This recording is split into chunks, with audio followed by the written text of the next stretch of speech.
I've been in this industry 37 years. During that time, I have had the pleasure to deal with many storms.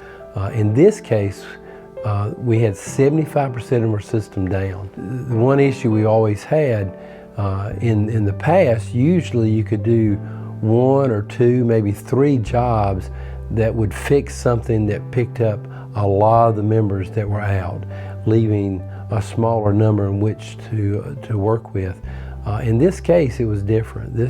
These winds came through and we had damage across our whole system, and we didn't have 1 or 2 jobs that fixed a lot. We had a lot of smaller jobs that we had to take care of. To the members that were out, and especially to those that were out for several days, we regret that. I assure you that the night that the storm came through, the employees' minds were thinking somebody's going to be without power, and in a lot of cases it was them. However, their first response is to get out and get your power back on as quickly as possible. But most of all, appreciate the kind words, and I appreciated the cakes and the food that came by. Folks understood what was going on, and we appreciate that. We got the best members in this country, and we appreciate having the opportunity to serve you, and regret you've had a long haul this past week, but do appreciate your kind words. To the crews that came to help us, thank you, thank you, thank you. We had crews that were somewhere else working previous storms that came here straight from doing that work. So some of these linemen haven't been home for a while, yet they didn't hesitate. I mean, they knew we had problems, we needed help, and I can't, my gratitude and my appreciation for what they do is just unbounded. I just appreciate so much that they've chosen a career and are willing to do those things to get the job done. They walk in the door and they just say, where's it at? They're always concerned about people's power being off and wanting to get that job done. And I so appreciate having them do what they do. Well, you can't get this done without a lot to go on behind the scenes.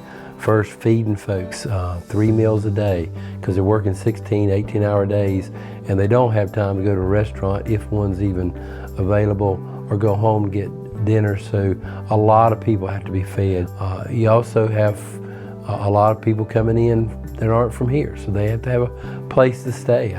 In addition, these crews are coming in, some of them have been working outages elsewhere, and they come in here and they need to have their clothes cleaned, so we find someone that can wash their clothes for them. Not to mention the folks that are answering the phone, the engineers and the technicians that are tracking what's going on and making sure the crews have what they need.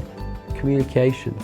I do see the value of being able to put things out on Facebook or Instagram or Twitter and continually put the information so folks can at least know what's going on. We may not have all the answers, but to continue to communicate with each other. Your IT's got to keep running. Computers are needed to operate the dispatch center, and there's just a lot of things going on. I'm sure I have probably forgotten things that are being going on, but it takes a lot of people to make this happen.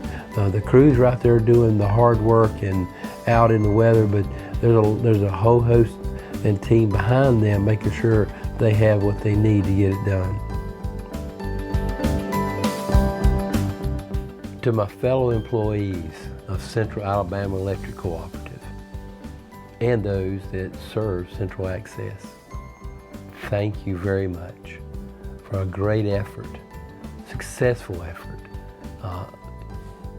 We had a very large chore ahead of us last Thursday, and you've done one incredible job as normal.